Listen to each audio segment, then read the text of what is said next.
Welcome friends. Question हम लोग कर चुके थे 46 तक। ठीक है, लूसेंट का सीरीज है, चैप्टर नंबर फर्स्ट मैकेनिक्स यानी यांत्रिकी। 46 नंबर का क्वेश्चन 36 से 46 तक सॉल्यूशन किया था हमने अच्छे से। कोई भी डाउट होगा पूछिएगा कमेंट बॉक्स में। 47 से यहाँ पे चालू करेंगे। ये क्वेश्चन आपके सामने है, आप इसका आंसर बताइए। वीडियो को पोस्ट करिए और सोचिए कि क्या होगा, रटिए मत, प्लीज मत रटिए। चलिए सॉल्व करते हैं। गाड़ी खींचता हुआ घोड़ा किस बल के कारण आगे बढ़ता है? गाड़ी द्वारा घोड़े पर आरोपित बल, घोड़े द्वारा गाड़ी पर आरोपित बल, घोड़े द्वारा अपने पैरों से पृथ्वी पर आरोपित बल, पृथ्वी द्वारा घोड़े के पैरों पर आरोपित बल। तो देखिए इसका राइट आंसर होगा, वो भी बात की बात है। पहले क्या होगा, पहले कॉन्सेप्ट देखिए। कोई भी वस्तु में प्रीवियस लेक्चर में यही बताया था कि कोई भी वस्तु तभी गतिमान होगी, मोशन की स्थिति में तभी आएगी जब उस पर कोई रिएक्शन फोर्स काम करेगा। और किसी भी वस्तु पे रिएक्शन फोर्स तभी काम करता है, रिएक्शन फोर्स तभी अप्लाई होता है जब मैं कुछ इनपुट यानी कि एक्शन फोर्स अप्लाई करूंगा, तभी जाके मेरे पे रिएक्शन फोर्स आएगा। अगर मैं किसी भी वस्तु पर्टिकुलर कोई भी वस्तु पे जब तक एक्शन फोर्स नहीं लगाऊंगा, जब तक एक्शन फोर्स इनपुट में नहीं दूंगा, तब तक मेरा रिएक्शन फोर्स अप्लाई नहीं होगा। और जब तक किसी भी वस्तु में रिएक्शन फोर्स अप्लाई नहीं होगा, तब तक वह वस्तु मोशन यानी कि गति की अवस्था में नहीं आ सकती। यूनिवर्सल ट्रूथ है ये। किसी भी वस्तु पे जब मैं एक्शन फोर्स अप्लाई करूंगा तो रिएक्शन फोर्स पैदा होगा, और उस रिएक्शन फोर्स के कारण हमारा वस्तु क्या होगा, गतिमान होगा, मूव होगा। तो अब आते हैं क्वेश्चन यानी कि प्रश्न पे कि गाड़ी खींचता हुआ घोड़ा किस बल के कारण आगे बढ़ता है। तो गाड़ी खींचता हुआ घोड़ा, अगर पर्टिकुलर कोई ये घोड़ा है, अगर पर्टिकुलर ये घोड़ा है पर्टिकुलर ये घोड़ा है, तो ये घोड़ा आगे क्यों चलता है? पहली बात, क्योंकि इसके जो पैर हैं ये पृथ्वी पे यानी कि जमीन पे पीछे की तरफ एक्शन फोर्स अप्लाई करता है। कोई भी आदमी जब चलता है तो आप जब चलते हो तो आप अपने पैरों से धरती को पीछे की तरफ मारते हो, ध्यान दीजिएगा इस बात पे। और तभी जाके आप जब पृथ्वी को, आप धरती को, आप सरफेस को, आप सतह को जब पीछे की तरफ धक्का देते हो, पुश करते हो, धक्का मारते हो, तो उस एक्शन के एवज में, उस एक्शन के परिणाम स्वरूप, उस एक्शन का रिजल्टेंट जो होता है, परिणामी जो होता है, जो रिजल्ट होता है, वह रिएक्शन फोर्स जनरेट हो जाता है तुरंत।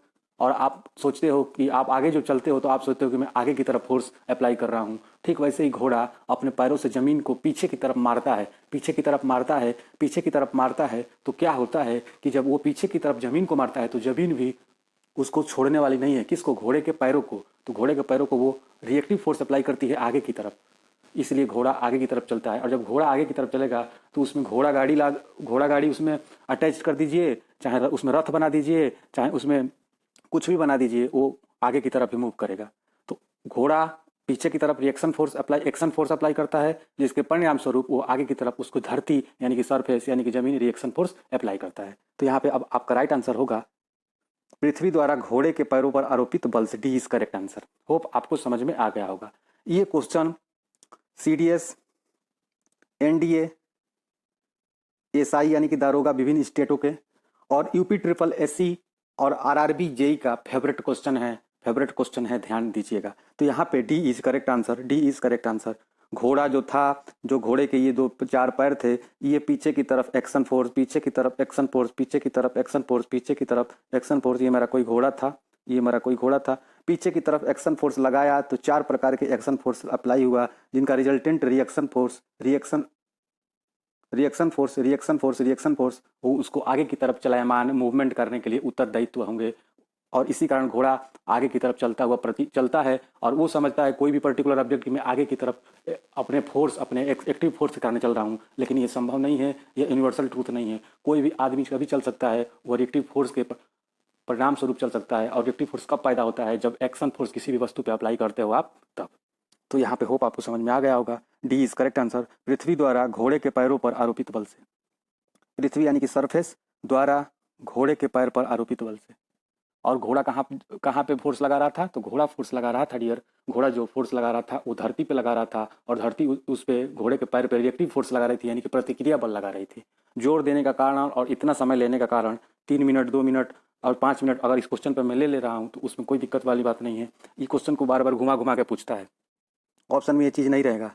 टीसीएस ने भी पूछा था इसको, ऑप्शन में ये चीज़ नहीं रहेगा, कुछ घुमा दिएगा, लैंग्वेज घुमा देगा। तो इसलिए, और इस पे बार बार क्वेश्चन बनते हैं, कभी घोड़ा गाड़ी दे देगा, कभी रनवे दे देगा, कभी वैन दे देगा, कभी टू व्हीलर दे देगा, कभी फोर व्हीलर दे देगा, कभी रथ दे देगा। तो यहाँ पे इसलिए इस पे अगर मेरा 5 मिनट जाता है तो कोई दिक्कत वाली बात ना है। अगर अगर आगे से मैं इस क्वेश्चन को देखूँ या इस क्वेश्चन के स्वरूप को या विभिन्न रूप को भी देखूँ तो मैं अच्छे से सॉल्व कर लूँ, वही मेरा अच्छा प्रिपरेशन, वही अच्छा मेरा पढ़ाई होगा। तो अगर आपको चीज़ें अगर लगती है कि ज़्यादा ये तो बहुत ज़्यादा पकाता है, समय लेता है, तो ये गलत सोचते हो आप। पहले अपने सोच को करेक्ट बनाइए, सही डायरेक्शन में लगाइए। यहाँ पे इतना जोर देने का कारण यही था, डी इज करेक्ट आंसर, कि आप कोई भी वस्तु अगर चलायमान है तो वो रिएक्टिव फोर्स के कारण ही चलायमान है। जब तक रिएक्शन फोर्स पैदा नहीं होगा तब तक कोई भी वस्तु दुनिया में चल नहीं सकती, मूव नहीं कर सकती, गतिमान नहीं हो सकती। D is correct answer. Next question. जैसा क्वेश्चन उतना ही टाइम देना पड़ता है, मजबूरी है, क्योंकि अगर मैं चीज़ों को फास्ट करा देता हूँ तो डाउट भी आ जाते हैं। और मैं नहीं चाहता हूँ कि मेरे चैनल पे जो भी बंदा जुड़ा हो, जो भी स्टूडेंट जुड़ा हो, दिल से जुड़ गया है, अच्छे से पढ़ रहा है, तो उसका कोई भी एक डाउट बचे, इसलिए ज़्यादा टाइम देना मैं अच्छा समझता हूँ, ताकि डाउट कम से कम आए। ठीक है, नेक्स्ट क्वेश्चन देखिए। चलती हुई बस जब अचानक ब्रेक लगाती है, देखिए पहले तो ये बस क्या है, चलती है, चल रही है, यानी कि मोशन की कंडीशन में है। अब जब ब्रेक लगाएगी तो क्या हो जाएगी, स्टैटिक की कंडीशन में हो जाएगी। तो यात्री आगे की दिशा में क्यों गिरते हैं, इसके द्वारा किसके द्वारा समझाया जा सकता है। तो देखिए, यदि कोई वस्तु विराम है तो विराम की अवस्था में रहेगी, यदि कोई गतिमान है वस्तु तो गतिमान की अवस्था में रहेगी, जब तक कि कोई उस पर एक्सटर्नल कॉज, बाह्य कारक यानी कि फोर्स अप्लाई ना किया जाए। This is called law of inertia, given by Newton साहब एंड गिवन बाई गैलीलियो साहब। तो पहले तो गैलीलियो साहब ने इसको दिया था, लेकिन बाद में मॉडिफाई कर दिया न्यूटन साहब ने, और उसको जड़त्व के नियम को बोला कि जड़त्व का जो नियम है ना, आज से गति का प्रथम नियम के अंतर्गत इसको मैं रख दिया हूँ। पहले गैलीलियो साहब ने इस नियम को खोज किया था, जड़त्व का नियम, लॉ ऑफ इनर्शिया, लेकिन उसको प्रथम गति का प्रथम नियम न्यूटन साहब ने अपने नाम से बताया कि ये इसके बाद भी है। क्योंकि जड़त्व का जो नियम था वो गैलीलियो साहब ने दिया था, लेकिन पूरा काम नहीं किया था, उन्होंने बस प्रथम नियम को ही डिफाइन किया था, और ये नहीं बोला था कि ये प्रथम नियम है, बस उन्होंने बोला था कि लॉ ऑफ इनर्शिया, जड़त्व का नियम। लेकिन न्यूटन साहब ने और अच्छा काम किया, 2 नियम और उसमें ऐड किए, इसलिए न्यूटन को प्रायिकता दिया जाता है, न्यूटन को प्राथमिकता दी जाती है, न्यूटन को प्राथमिकता दी जाती है। तो ऑप्शन में अगर गैलीलियो साहब रहते हैं और न्यूटन साहब रहते हैं तो गैलीलियो साहब को इग्नोर करके न्यूटन साहब को मारा जाता है, क्योंकि गति के संबंध में होल नियम जो है, तीनों नियम किसने दिया था, न्यूटन साहब ने, ना कि गैलीलियो ने दिया था। गैलीलियो के दिए गए नियमों को न्यूटन साहब ने अध्ययन किया बारीकी से, 7-8 साल अध्ययन किया उसको, और अपने बुक जो प्रिंसिपिया नामक एक बुक था, उस 1687 ईस्वी में न्यूटन की गति का वो अपना नियम उसमें संपादित किए थे, उसमें उसका पूरा ब्यौरा मिलता है। तो ये न्यूटन साहब का जो बारीकी से जो स्टडी करते थे ना वो किसी भी चीज़ को, उसी का परिणाम था कि न्यूटन न्यूटन न्यूटन, और बल का मात्रक, फोर्स का मात्रक न्यूटन, और सारी चीज़ों में न्यूटन, और बिना न्यूटन के जाने आप फिजिक्स को जान नहीं सकते हो।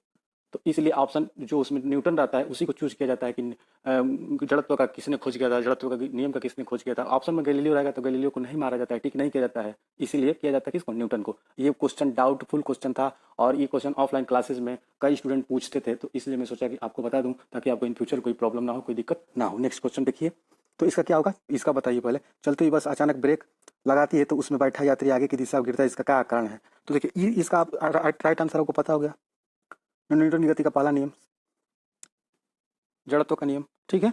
और जड़त्व का नियम किसने दिया था, गैलीलियो ने। और न्यूटन का प्रथम नियम किसने दिया था, गति का प्रथम विषयक नियम किसने दिया था, तो न्यूटन साहब ने दिया था। लेकिन उससे पहले जड़त्व का नियम किसने दिया था, गैलीलियो ने दिया था। जड़त्व का नियम और न्यूटन की गति का प्रथम विषयक नियम, दोनों में कुछ अंतर है, नहीं, दोनों में कोई भी अंतर नहीं, दोनों क्या है, दोनों नियम एक ही है। बस फर्क इतना है कि जड़त्व का नियम पहले आ गया था, और उसी जड़त्व के नियम को मॉडिफाई करके न्यूटन साहब ने बोला कि यह प्रथम गति विषयक नियम है बल के संबंध में, और इससे बल की पैदाइश होती है, और जो बल का डेफिनेशन होता है वो द्वितीय नियम से पैदा होता था, और action to reaction law is called third law of motion, Newton की गति का तीसरा नियम। नेक्स्ट क्वेश्चन, होप आपको समझ में आ गया है। 49 नंबर देखिए, रॉकेट की कार्य प्रणाली के सिद्धांत पर, action to reaction, action to reaction, action to reaction previous lecture में हो गया है। तो एक्शन टू रिएक्शन कौन सा नियम था, तीसरा नियम, न्यूटन की गति का तीसरा नियम। न्यूटन गति का प्रथम नियम जानते हैं, बल की परिभाषा। न्यूटन की गति का दूसरी नियम F is equal to ma is equal to mg, बल का सूत्र, फार्मूला, डेरिवेशन। आर्किमिडीज का सिद्धांत, कोई भी वस्तु अगर तैर रही है तो कितना जल विस्थापित करती है, कितना फ्लूइड विस्थापित करती है, अगर उसका घनत्व कितना है, अगर घनत्व उसके डूबे हुए किसी भी पर्टिकुलर, अगर किसी भी क्या नाम है, लिक्विड में, किसी भी द्रव में अगर डूबी है तो वो अपने भार के बराबर कितना जल विस्थापित करती है। यानी कि आर्किमिडीज साहब किसी भी वस्तु के तैरने के संबंध में नियम दिए थे। आगे जब आएगा तो उसको अच्छे से हम लोग कवर करेंगे। बस थोड़ा-थोड़ा मैं जानबूझ के ऑप्शन को थ्रू थ्रू हीट अप कर दे रहा हूँ, ताकि आने वाले समय में जब लेक्चर अच्छे से आएँगे तो आप समझ जाएँगे। आप सब जानते हो, आपको किसी भी चीज़ की जानकारी की ज़रूरत नहीं है, लेकिन बस थोड़ा-सा अपने आप को, चीज़ों को रिवाइज़ करो। आप सब जानते हो, आपको कुछ बताने की ज़रूरत नहीं है।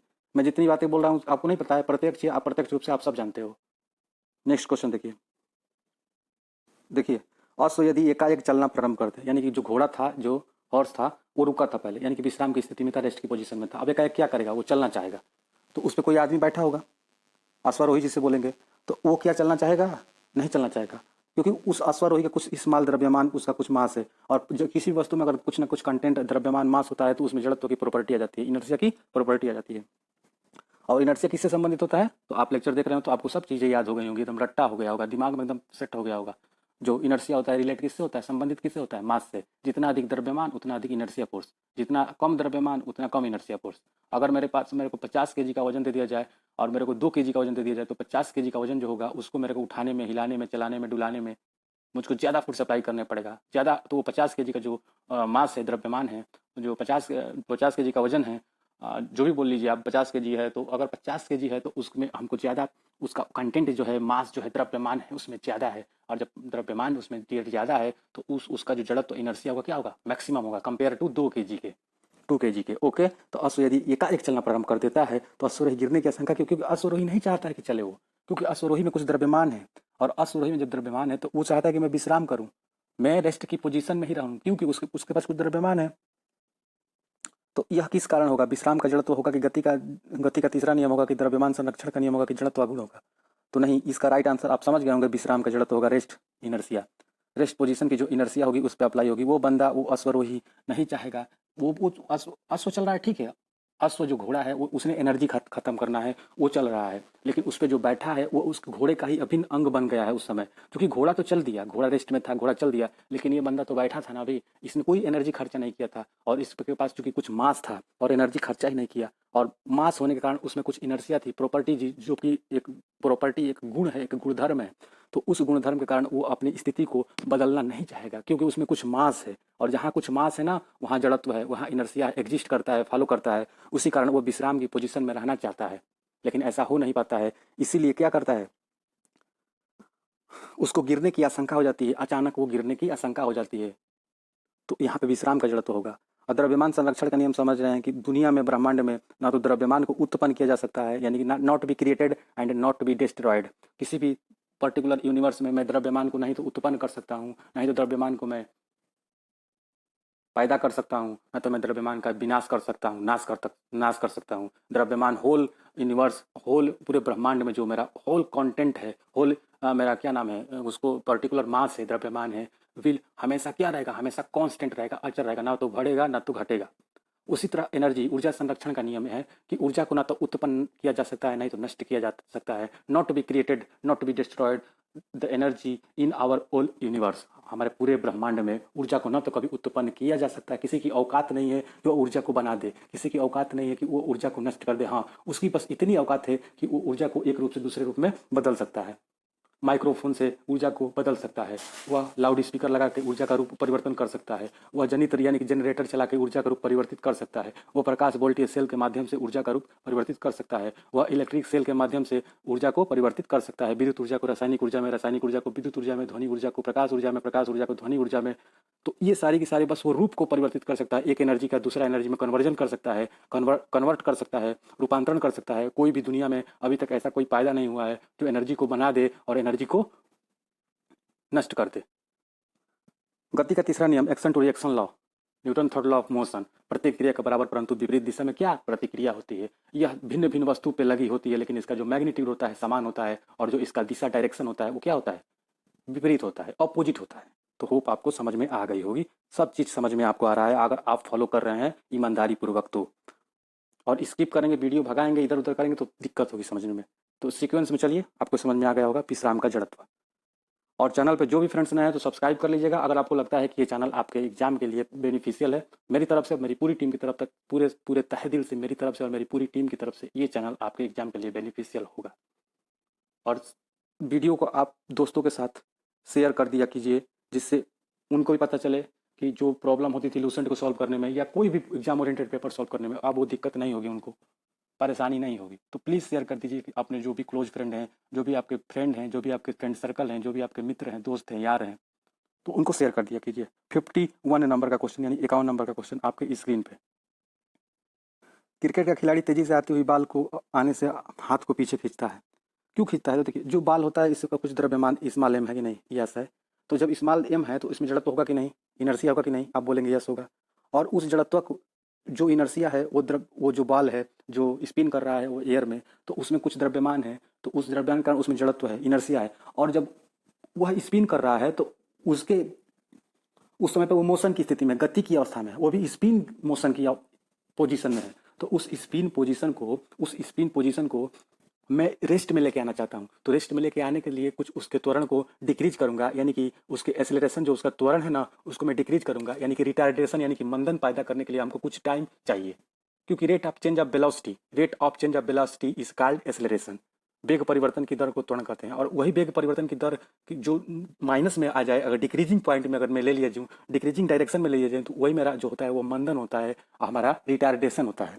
तो उसको कुछ समय चाहिए, इसलिए मैं हाथ को पीछे खींचता हूँ कि उतने समय में जो उसका जो होल कंटेंट द्रव्यमान है वो इनर्सिया जड़त्व के कारण रेस्ट में आ जाए, यानी कि मोशन की जो जड़त्व है वह रेस्ट की इनर्सिया में तब्दील हो जाए। तो अब ऑप्शन देखिए, बाल विश्राम की स्थिति में आ सकती है, बाल त्वरित की स्थिति में, ये तो होगा नहीं, त्वरण का यहाँ उसको त्वरित नहीं करना है। यहीं पे बोलता कि बाल मंदन की स्थिति में आ सकती है, तो हमको समझ में आता है कि कुछ इस पर सोचा जाता कि ये लिया जाता। तो बाल विश्राम की स्थिति में आ सकती है, कुछ कुछ सही लग रहा है, मान लीजिए यहाँ पे बाल त्वरित स्थिति में नहीं, ये नहीं होगा। हो सकता है कि उसे कम बल लगाना पड़े, कोई बात नहीं है, बल कम नहीं लगाना पड़ेगा, वहाँ पे बल की कोई बात नहीं है। हो सकता है उसे अधिक बल, ये भी बात नहीं है। तो यहाँ पे चारों ऑप्शन के हिसाब से हमको सबसे बेस्ट ऑप्शन लगा ए। इससे बेस्ट आंसर भी हो सकता था, इससे बेस्ट आंसर भी हो सकता है जो कि टीसीएस बनाता है। तो यही तो बेसिक चीज़ है। टीसीएस कहाँ से लेके पेपर आता है? मंगल ग्रह से थोड़े लेके आता है, खोज थोड़े ना करता है, साइंटिस्ट थोड़े बैठाया है। इधर उधर का पेपर ही एग्जामिनर से सेट करवाता है, इधर का ऑप्शन उधर, उधर का ऑप्शन इधर। तो इसका एक अच्छा सा और ऑप्शन हो सकता था कि बाल जो है विश्राम की स्थिति में आने के लिए कुछ समय की मांग करता है, रिक्वायरमेंट करता है। तो वही घुमा के ऑप्शन हो गया। यहाँ पे समय डेल्टा टी आएगा ही आएगा। मैं यहाँ से, अगर मैं यहाँ खड़ा हूँ और मेरा ये हाथ है और मैं इस जो बॉल है आ रहा है एयर में स्पिन करता हुआ, तो मैं हाथ को अपना पीछे क्यों खींच लिया? अपने हाथ को मैं, यहाँ मेरा हैंड था, मैं यहाँ पे हैंड कर लिया, ये जो मेरा हैंड यहाँ पे था, मैं हैंड को पीछे करके यहाँ पे हैंड कर लिया। तो इतना समय में डेल्टा टी समय का जो डेल्टा टी समय में उसके वेग में, उसके त्वरण में, उसके वेग परिवर्तन की जो वेग परिवर्तन यानी कि जो त्वरण है उसमें कमी आई कि नहीं? और जब त्वरण में कमी आई तो इनर्सिया में क्या हो गया? डिक्रीज हो गया। उसका जो इनर्सिया मोशन का जो था वह इनर्सिया विश्राम की स्थिति में आ गया उतने समय में। इसलिए बाल विश्राम की स्थिति में आ सके with respect to time, retardation हो सके, मंदन हो सके। तो ये बेस्ट ऑप्शन है। लेकिन वो तो बनाया नहीं है, लूसेंट ने नहीं बनाया है। Lucent which based on NCERT pattern. तो सारी की सारी क्वेश्चन तो यहीं से निकल के आ रहा है ना। तो इसको जब सॉल्व कर लेंगे तो वो भी सॉल्व हो जाएगा। डायरेक्ट पेपर का भी क्वेश्चन सॉल्व करेंगे, लेकिन पहले यहाँ पे पहले बेसिक तो चीज़ समझिए आप। अब ये देखिए, अब यहाँ पे 4 ऑप्शन दिया है, तो ABCD तो करना नहीं है कि ए होगा, बी होगा, सी होगा। वो आपके बुक में दिया है, आप कर सकते हो, कोई दिक्कत नहीं है। खोल के करिए ABCD, लेकिन यहाँ पे चीज़ों को समझिए। यहाँ पे एक क्वेश्चन से 4 क्वेश्चन बनाइए और उसको सॉल्व करिए, बाल विश्राम की स्थिति में आ सके। नेक्स्ट क्वेश्चन, बल का गुणनफल द्रव्यमान और, देखिए F इक्वल टू क्या होता है? M into a, rate of change of momentum, delta P by delta T. और delta P is equal to क्या होता है? द्रव्यमान गुणे वेलोसिटी। और यहाँ पे बाटा में टी है, बाई टी है, तो V बाई टी को क्या बोलते हैं? वही तो होता है मेरा एक्सेलरेशन। तो यहाँ पे द्रव्यमान और त्वरण का गुणनफल होगा। यहाँ पे मैं 2 क्वेश्चन सॉल्व करा दिया, आपको समझ में भी नहीं आया आपको। F is equal to delta P by T, बस यही समझिए, इतना रट लीजिए। उसके बाद इसके बाद वो आता है F is equal to mg या F is equal to ma। पहले इसको, यहाँ से डेरिवेशन इसका होता है। अगर आपको नहीं समझ में आ रहा है तो आप कमेंट करिएगा, मैं अच्छे से बता सकता हूँ, अच्छे से समझा सकता हूँ आपको। लेकिन आपके एग्जाम के लिए इतना काफ़ी है आपके एग्जाम के लिए dear. Rate of change of momentum is called force, या rate of change of momentum delta P by T is directly proportional to applied force, and this applied force is equal to या equivalent to inertia force, और this inertia force is called first law of motion, Newton साहब का प्रथम नियम गति के संबंध में, जिसको सबसे पहले क्रिएट किया था, सबसे पहले दुनिया में पैदा किया था किसने? गैलीलियो साहब ने। राइट आंसर क्या होगा डियर? बल का गुणनफल, वेग होगा नहीं, त्वरण होगा नहीं, द्रव्यमान वेग होगा नहीं तो द्रव्यमान और त्वरण, B is correct answer. F is equal to M into A is equal to delta P by T. Hope आपको अच्छे से समझ में आ रहा है। नेक्स्ट क्वेश्चन, जब कोई व्यक्ति चंद्रमा पर उतरता है तो उसके शरीर में उपस्थित क्या, द्रव्यमान और भार, दो ही चीजें हैं। तो द्रव्यमान कांस्टेंट रहता है, क्योंकि द्रव्यमान जो होता है आपका हमेशा कांस्टेंट होता है, क्योंकि ये मैग्नीट्यूड मात्रा प्रदर्शित करता है। और जो आपका भार W इज इक्वल टू होता है M इंटू जी होता है। आपका जी हमेशा हर प्लेनेट, हर ग्रह के लिए, हर स्थान के लिए, हर पॉइंट के लिए वेरिएबल, चेंजेबल है, परिवर्तनीय है। तो W भी परिवर्तनीय, चेंजेबल होगा। तो इसका राइट आंसर होगा कि भार तो घट जाता है लेकिन मात्रा अपरिवर्तित रहती है। B is correct answer, B is correct answer. Next question, मैं सही बता रहा हूँ ना, भार घट जाता है और मात्रा अपरिवर्तित। Okay, B is correct answer. भार परिवर्तन होता है नहीं, भार मात्रा और भार दोनों, यहाँ पे टाइपिंग एरर है, भार लिखा है, वेट लिखा है। जो मेरे टाइपिस्ट हैं ना वो बहुत मेहनत करते हैं, सारा का सारा कंटेंट बनाते हैं आप लोगों के लिए। अब चूंकि रात को ये टाइप किए हैं तो गलती हो गया उनका, तो उसके लिए आप उनको इग्नोर करिए। भार पदार्थ की मात्रा में परिवर्तन होता है, पदार्थ की मात्रा में नहीं, पदार्थ की मात्रा में परिवर्तन नहीं होता है। ठीक है, बी इज करेक्ट आंसर। भार घट जाता है और मात्रा अपरिवर्तित रहती है। आप समझ गए होंगे, रटना नहीं है चीज़ों को, समझिए, यही अभी समझिए, बस एक बार अच्छे से देख लीजिए। एग्जाम में जब एग्जाम आएगा तो इसको फास्ट मोड में करके देखिएगा या आराम से देखिएगा, सब चीज़ क्लियर हो जाएगा, कोई भी डाउट नहीं बचेगा आपका। 54 नंबर, यदि हम भूमध्य रेखा से ध्रुव की ओर जाते हैं तो जी का मान, देखिए डियर, ये मेरा पृथ्वी है, ये मेरा नॉर्थ पोल है और ये मेरा साउथ पोल है, ये मेरा ईस्ट है, ये मेरा वेस्ट है, ये मेरा इक्वेटर है जिसे मैं बोलता हूँ विषुवत रेखा। और ऊपर जाऊंगा तो 90 और नीचे जाऊंगा तो 90, क्या 90 और plus 90, 90 plus 90 plus 1 is equal to 181 total संख्या होता है। और पूरा देशांतर का संख्या कितना होता है, तो 360 देशांतर होता है। और आपके ये पृथ्वी का ये इक्वेटर लाइन होता है, यानी जिसे विषुवत रेखा भी बोला जाता है।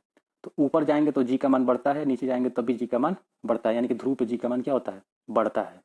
तो भूमध्य रेखा से ध्रुव, यहाँ पे मैं यहाँ पे खड़ा था, यहाँ से चलते चलते चलते चलते यहाँ पे आ गया ध्रुव पर, या यहाँ से चलते चलते मैं ध्रुव पर आ गया, तो मेरा जी का मान क्या होगा, बढ़ जाएगा। इसका फार्मूला है, डेरिवेशन है, कोई बात नहीं है, फार्मूला डेरिवेशन के चक्कर में ना पड़िए, बढ़ जाता है, बढ़ जाता है। क्यों बढ़ जाता है, ये पृथ्वी है, पृथ्वी का ये इक्वेटर है, और ये सारा का सारा माजरा रेडियस पे डिपेंड करता है।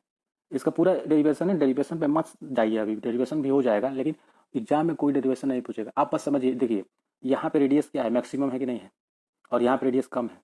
यहाँ पे जो जी का जो मान होता है मिनिमम होता है सबसे इक्वेटर पे, और जी का मान सबसे ज़्यादा कहाँ होता है, जो आपका ध्रुव होता है, चाहे वो नॉर्थ ध्रुव, चाहे आपका यानी उत्तरी ध्रुव या आपका दक्षिणी ध्रुव हो, वहाँ पे जी का मान आपका मैक्सिमम होता है, जी मैक्सिमम होता है। तो जब जी मैक्सिमम होता है ना, तो भार भी आपका क्या होगा, मैक्सिमम होगा। यहाँ पे स्मॉल जी होगा, कैपिटल जी नहीं होगा, टाइपिंग एरर है। और इसके साथ 2-3 क्वेश्चन और याद कर लीजिए। जो पृथ्वी का जो सेंटर होता है उस पर जी का मान की 0 होता है, तो इसीलिए भार भी मेरा 0 हो जाता है। और अगर मान लीजिए रेडियस आर है, तो इसी इतना ही ऊंचाई तक मैं ऊपर जाता हूँ आर रेडियस तक, तो वहाँ पे जी का मान भी 0 होता है। यानी कि पृथ्वी की सतह से पृथ्वी की त्रिज्या के बराबर मैं अगर ऊपर जाता हूँ और वहाँ पे अपनी भार को वजन करना चाहता हूँ, तो वहाँ पे मेरा वेट 0 होगा, मेरा वेट जो होगा वेटलेस होगा, भारहीनता की स्थिति में मैं चला जाता हूँ। तो जी पे तो जो, और धरती के नीचे जाने धरती की जो सरफेस नीचे जाने से आपका जो द्रव्यमान है वो कांस्टेंट रहता है, लेकिन भार घटा जाता है। और धरती के सरफेस पे जो आपका सतह है उसके ऊपर भी जाते हैं तो आपका द्रव्यमान तो कांस्टेंट रहता है, परंतु भार क्या होता है, घटा जाता है। तो ये आप धरती के नीचे गड्ढा करके धरती में चले जाइए, या धरती के ऊपर एरोप्लेन लेकर ऊपर चले जाइए, रॉकेट से ऊपर चले जाइए, तभी जी का मान आपका घटता है, यानी कि आपका जो वेट है, भार है, वो घटा जाता है। तो यहाँ पर राइट आंसर होगा, यदि कोई वस्तु भूमध्य ध्रुव पर जाती है तो उसका क्या होता है, जी बढ़ता है। तो जी जब बढ़ेगा तो डब्ल्यू भी क्या होगा, बढ़ेगा। राइट आंसर बढ़ता है। नेक्स्ट क्वेश्चन, ये वीडियो पूरा आधा घंटा का हो जाएगा, तो उसके लिए सॉरी, कोई दिक्कत नहीं। अगर आधा घंटा में बहुत कुछ सीख लिया आपने, कम से कम 15-20 क्वेश्चन ऐसे प्रत्यक्ष रूप से, और अप्रत्यक्ष रूप से 60 क्वेश्चन, और प्रत्यक्ष रूप से कम 60 क्वेश्चन किया, और प्रत्यक्ष रूप से 15 से 20 क्वेश्चन कर रहे हैं आप। तो यहाँ पे शरीर का वजन 55 नंबर 55, शरीर का वजन पृथ्वी की सतह पर सभी जगह एक समान होता है, कभी हो ही नहीं सकता वजन। यही बोलता है कि शरीर का द्रव्यमान, तो ये सही हो जाता है, लेकिन यहाँ पे द्रव्यमान तो बोला नहीं है, तो द्रव्यमान नहीं बोला है, यहाँ पे क्या बोला है, शरीर का वजन। तो पृथ्वी की सतह पर तो प्रत्येक जगह समान होता है ना, ध्रुव पर अधिकतम होता है, यस। विषुवत रेखा पर अधिकतम होता है ना, विषुवत रेखा पर मिनिमम होता है, कम होता है। और मैदान और पहाड़ी का कोई लेना देना ही नहीं है इस प्रश्न से, तो ध्रुव पर अधिकतम होता है। नेक्स्ट क्वेश्चन आपके सामने 56 56 नंबर, 56 से कुछ याद आ रहा है आपको, व्यक्ति पृथ्वी की सतह की तुलना में चंद्रमा की सतह पर अधिक ऊंचा क्यों उछल जाता है। उछलना क्या है, W इज इक्वल टू क्या होता है, mg होता है। और जहाँ पे जी कम रहेगा वहाँ पे आदमी का जो वेट होगा कम हो जाएगा, और जहाँ पे आदमी का वेट कम हो जाएगा, जहाँ पे आदमी का वेट कम हो जाएगा उसको कम फोर्स अप्लाई करना पड़ेगा क्या, क्योंकि W इज इक्वल टू होता है M G H, W is equal to होता है एम जी एच, और M G is equal to होता है एफ। तो जब आपका फोर्स कम हो गया तो आपका फोर्स जब आपका वेट कम हो गया तो आपका फोर्स भी कम हो गया। देखिए मैं बता रहा हूँ, समझा रहा हूँ। देखिए W इज इक्वल टू क्या होता है, एम जी एच होता है, यस, इसका मान एफ होता है, M G is equal to F into H होता है। तो जब मेरा फोर्स घट गया, जब मेरा फोर्स घट गया तो मेरा वेट घट गया, और जब मेरा वेट घट गया तो क्या होगा, जब वेट घट गया तो जो विस्थापन होगा मेरा वो बढ़ जाएगा, जो मेरा डिस्प्लेसमेंट है ना डी आर एच का मान क्या होगा, बढ़ जाएगा। तो ये क्वेश्चन में यही कह रहा है कि चंद्रमा के सदा खुरदरी ना, चंद्रमा पर कोई वायुमंडल लेना कुछ मतलब ही नहीं है। चंद्रमा के में गुरुत्वाकर्षण के कारण त्वरण पृथ्वी की तुलना में कम होता है, यस, G/6 होता है, G/6 होता है, और जी का मान यहाँ पे घट जा रहा है, और W is equal to M G होता है, समझिए। और जी का मान जब घट जा रहा है, एम तो कांस्टेंट है तो W भी घट जा रहा है, और जब W घट जा रहा है तो एफ भी क्या होगा, घट जाएगा, और जब एफ घटेगा तो क्या होगा, एच बढ़ जाएगा। तो आप समझ गए होंगे कि मैं कहाँ से कहाँ तक कैसे कैसे लिंक किया हूँ। नहीं समझ में आया होगा तो फिर पूछिएगा। सी इज करेक्ट आंसर, चंद्रमा में गुरुत्वाकर्षण के कारण त्वरण पृथ्वी की तुलना में कम है। कितना है, 9.81/6 मीटर पर सेकेंड स्क्वायर एसआई यूनिट। और ये भी एम का यूनिट और एसआई यूनिट दोनों सेम होता है, किसका, त्वरण का, एक्सेलरेशन का, या ग्रेविटेशनल एक्सेलरेशन यानी कि गुरुत्वीय त्वरण का। 57 नंबर का क्वेश्चन आपके स्क्रीन पे। 20 किलो यानी कि 20 किलोग्राम के वजन को जमीन से 1 मीटर की ऊंचाई पर पकड़े रखने के लिए किए गए कार्य, तो कार्य बराबर होता है बल गुणे विस्थापन, बल गुणे विस्थापन, विस्थापन आपका होता है डिस्प्लेसमेंट, एक सदिश राशि होता है, बल आपका सदिश राशि होता है, कार्य आपका अदिश राशि होता है। तो जब विस्थापन यहाँ पे हो ही नहीं रहा है, कह रहा है कि मैं पकड़ लिया हूँ किसी वस्तु को, चाहे वो 20 केजी का हो, चाहे 500 केजी का हो, चाहे 1 टन का हो, चाहे 1 केजी का हो, चाहे 1 ग्राम का हो, चाहे 1 मीटर की ऊंचाई, चाहे 5 मीटर की ऊंचाई, चाहे 0 मीटर की ऊंचाई, चाहे अनंत मीटर की ऊंचाई, मैं अगर उसको होल्ड कर लिया, जहाँ पे होल्ड आ गया, तो अगर मैं किसी भी चीज़ को होल्ड कर लिया तो क्या कुछ काम कर पाएगा, कतई नहीं काम करेगा, किसी कीमत पे काम नहीं कर पाएगा। तो वहाँ पे जब कार्य नहीं होगा तो जीरो कार्य होगा, तो D is correct answer. Next question, confuse मत होइएगा। देखिए कार्य बराबर होता है बल गुणे विस्थापन, एफ इंटू डी होता है, और एफ जो होता है आपका एम जी होता है, और जो आपका जो विस्थापन होगा पृथ्वी के केस में जो डी का मान होगा एच हो जाएगा, तो एम जी एच हो जाएगा। जब एच आपका जीरो हो जाएगा तो आपका कार्य भी जीरो हो जाएगा कि नहीं हो जाएगा, तो जो आपको डब्ल्यू हो जाएगा वो भी क्या हो जाएगा, जीरो हो जाएगा। तो D is correct answer. Next question आपके स्क्रीन पे, आप समझ गए होंगे मैं क्या कहना चाह रहा हूँ। अगर चैनल पे आप नए हो, पहली बार विजिट कर रहे हो, तो प्लीज़ चैनल को कर लीजिएगा सब्सक्राइब और कर लीजिएगा बेल आइकन को प्रेस, और वीडियो को अपने प्रियजनों को, अपने दोस्तों को, अपने यारों को, सबको शेयर कर दीजिएगा। 58 आपके सामने आपके स्क्रीन पे एक व्यक्ति दीवार को धक्का मार रहा है और विस्थापित नहीं कर रहा, तो यानी कि विस्थापन नहीं है, यानी कि H is equal to zero है, चाहे displacement D is equal to zero है। तो जब D is equal to zero होगा तो कार्य बराबर होता है बल गुणे विस्थापन एफ इंटू डी, और जब डी का मान ही जीरो है तो आपका बल कितना भी मैं अप्लाई कर लूँ, कार्य मेरा क्या होगा, जीरो ही होगा। तो यहाँ पे कोई कार्य नहीं होगा, यानी कि कार्य जीरो होगा, is correct answer. Next question आपके सामने। टोटल 60 क्वेश्चन मैंने वादा किया था इस सेशन में, भले ही आधा घंटा का लेक्चर हो गया, कोई दिक्कत नहीं है इसमें। ये चीज़ को आप देख लिए तो कम से कम आपके 2 नंबर से 3 नंबर, अगर फिजिक्स में आपके 15 मार्क्स के अगर क्वेश्चन आ रहा है फिजिक्स से, तो उसमें से 2 से 3 नंबर आपके होंगे, या 10 नंबर का अगर क्वेश्चन पूछ रहा है फिजिक्स में, तो इस सेशन से आपका 2 नंबर बन जाएगा। अगर सारी चीज़ों को आप अच्छे से कॉन्सेप्ट को समझ रहे हैं तो। बहुत क्वेश्चन पूछता है, इसीलिए मैंने सोचा कि मैं इसमें पूरा 60 का क्वेश्चन कराऊँ। मैं एक एक क्वेश्चन पे अच्छे से स्टडी करके ही बता रहा हूँ आपको कि कौन कहाँ से क्वेश्चन से कितना ज़्यादा पूछा। मैं जब डायरेक्ट पेपर सॉल्व करूँगा तो आपको चीज़ें समझ में आएंगी कि हाँ ये क्या बोल रहे हैं, सारी की सारी लिंक हो जाएंगी। और पेपर का जब आप सॉल्यूशन देखोगे तो ठीक यहीं से क्वेश्चन पुटअप हुआ है, बस लैंग्वेज अलग हो गया है उसका। पहाड़ पर चढ़ता एक व्यक्ति आगे की तरफ क्यों झुक जाता है? दुनिया में कोई भी वस्तु है ना, दुनिया में कोई भी वस्तु, चाहे हम हो आप हो, प्रत्येक वस्तु अस्थायित्व चाहता है, स्टेबिलिटी चाहता है समय के रिस्पेक्ट में। जैसे जैसे समय बढ़ता है, अगर मैं अगर कोई बंदा सपोज अगर कोई बंदा आज 500 रुपये कमा रहा है, तो वो 5 साल के बाद कतई नहीं चाहेगा, वो 2 साल के बाद, 1 साल के बाद, 6 महीने के बाद, 3 महीने के बाद, वो कतई नहीं चाहेगा कि मैं 500 रुपये ही कमाऊँ। वो सोचेगा कि मैं 520 रुपये कमाऊँ, वो सोचेगा मैं 501 रुपये में कमाऊँ, वो सोचेगा 600 रुपये कमाऊँ, वो सोचेगा 800 रुपये कमाऊँ, वो सोचेगा 1000 रुपये कमाऊँ। तो क्या यही तो स्टेबिलिटी है? This is called stability. क्यों? क्योंकि वो ज़्यादा से ज़्यादा गेन करना चाहता है उतने ही समय में, समय के रेस्पेक्ट में। समय जैसे जैसे बीत रहा है तो वो और सोच रहा है कि मैं ज़्यादा गेन करूं।